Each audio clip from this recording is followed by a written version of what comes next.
प्यारे बच्चों, आपका अपने स्टडी चैनल पर बहुत बहुत स्वागत है। आज हम क्लास 10th की मैथ में एक्सरसाइज 1D को समझते हैं। इन सवालों को लगाने के पहले हम आपको परिमेय संख्या और अपरिमेय संख्या के बारे में आपको समझाते हैं। परिमेय संख्या एक्चुअली होता क्या है? परिमेय संख्या या तो शांत होगी या अशांत और आवर्ती होगी। उसका जो दशमलव प्रसार होगा, जैसे अभी जो है 1/, मान लीजिए 4 है, इसका अगर हम दशमलव प्रसार करें तो ये आपका 0.25 आएगा।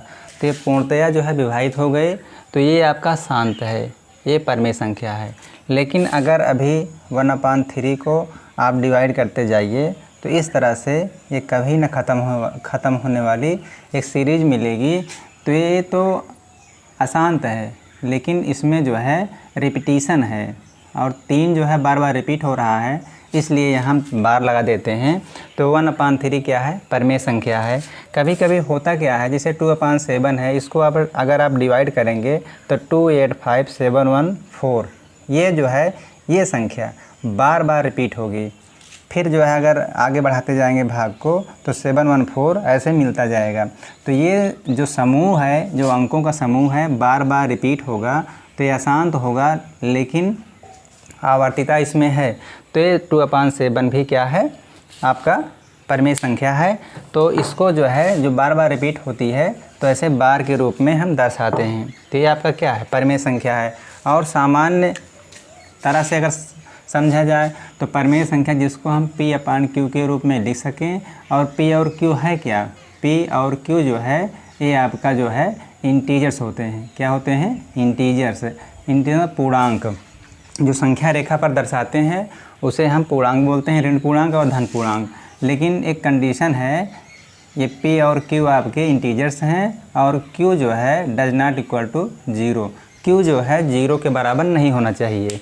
तो ये परिमेय संख्या को लिखने का तरीका है।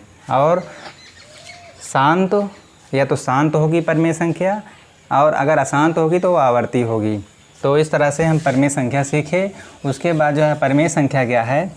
अपरिमेय संख्या इरेशनल नंबर क्या है?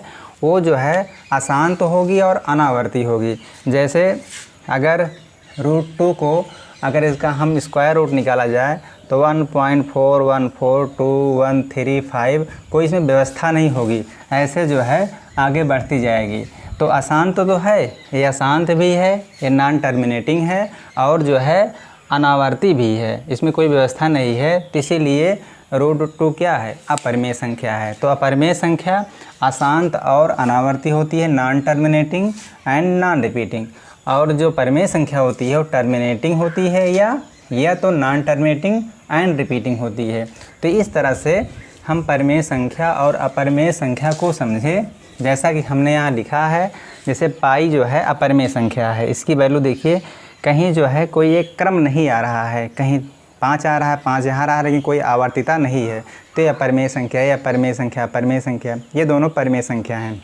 तो इस तरह से हमने परिमेय और अपरिमेय को समझा। अब हम सवाल को लगाते हैं। पहला सवाल है कि √3 - √5 और √5 + √3 इसका जो गुणनफल होगा वो इसकी प्रकृति बताना है। प्रकृति का मतलब है कि परिमेय होगी कि अपरिमेय होगी। तो अगर इसको आप ध्यान से देखें तो A - B है और A आपका A + B है। इसको अगर हम गुणा करेंगे तो फार्मूला A² - B² होता है। तो यहाँ जो है इस तरह से हो जाएगा, और ये वर्ग और ये जो रूट है कैंसिल हो जाएगा, -5 हो जाएगा यहाँ भी, और -2 आ जाएगा। तो -2 क्या है? एक परिमेय संख्या है। इसको हम जो है परिमेय संख्या के रूप में लिख सकते हैं, P/Q के रूप में लिख सकते हैं। इसलिए जो -2 आंसर आया, ये क्या है? ये परिमेय संख्या है। पहला क्वेश्चन हो गया। दूसरा क्वेश्चन आपका है कि 2√45 + 3√20/3√5 इसका आपको सरलीकरण करना है। तो आपको करना क्या है इसमें? इसको 45 को आप ऐसे लिख सकते हैं, और 20 √20 को √4 × √5 लिख सकते हैं। यहाँ 3√5 लिख देंगे। अब क्या होगा कि इसका स्क्वायर रूट हो जाएगा, क्योंकि परफेक्ट स्क्वायर नंबर है, यहाँ 3 हो जाएगा, √5 माइनस इसका स्क्वायर रूट वर्गमूल 2 हो जाएगा, √5 अपान 3√5। अब 3 दूना 6 हो जाएगा, ये 3 दूना 6 हो जाएगा यहाँ।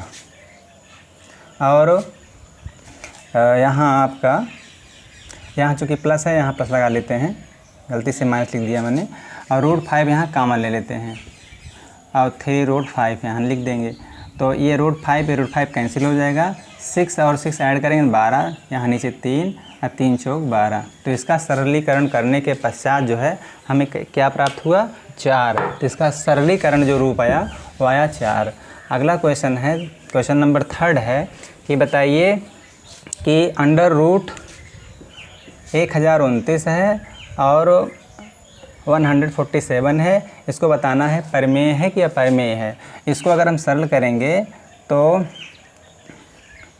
ये आपका 7 टाइम्स जाएगा, 7 से अगर इसमें गुणा कर देंगे 147 में तो 1029 प्राप्त हो जाएगा। तो √7 क्या है, एक अपरिमेय संख्या है। क्यों अपरिमेय संख्या है, क्योंकि अगर √7 का हम स्क्वायर रूट निकालेंगे, वर्गमूल निकालेंगे, दशमलव में तो आएगा, लेकिन ये अशांत होगा और अनावर्ती होगा, इसलिए √7 क्या है, अपरिमेय संख्या है। ये क्वेश्चन नंबर 3 हो गया।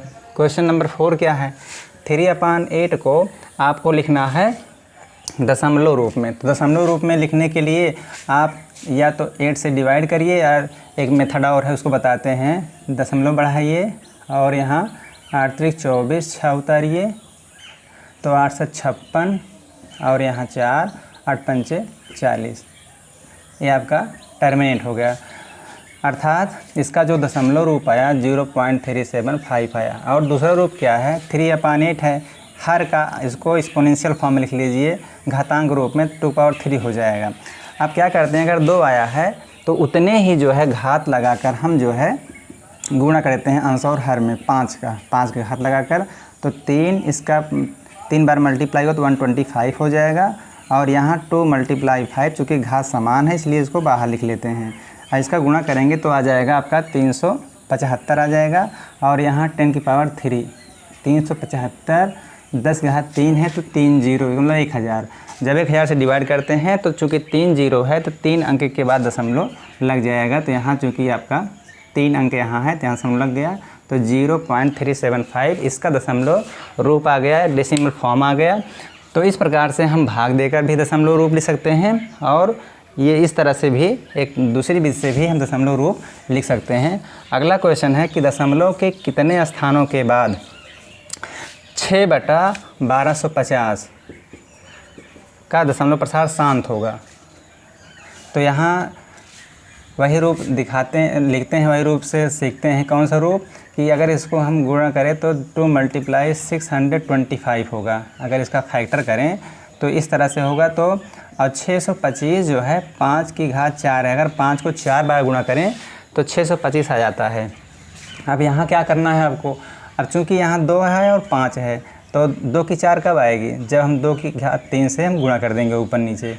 तो यहाँ हो जाएगा 6 और 2 की घात 3 का मतलब 8, और ये 2 की घात 1 है यहाँ 2 घात 3 है, 2 घात 4 हो जाएगी, और 5 घात 4 है यहाँ, तो यहाँ 48 हो गया, गुणा कर दिए। और यहाँ 2 × 5 की पावर 4 हो गई, तो 48/10⁴। तो 48 यहाँ चूँकि 4 घात 4 है तो 4 शून्य हो जाएगा, और जब भाग देंगे तो 4 अंक के बाद दशमलव लग जाएगा अंश में। चूँकि आपके अंश में 2 ही अंक है तो 2 0 बढ़ा लेंगे, यहाँ दशमलव लगा देंगे।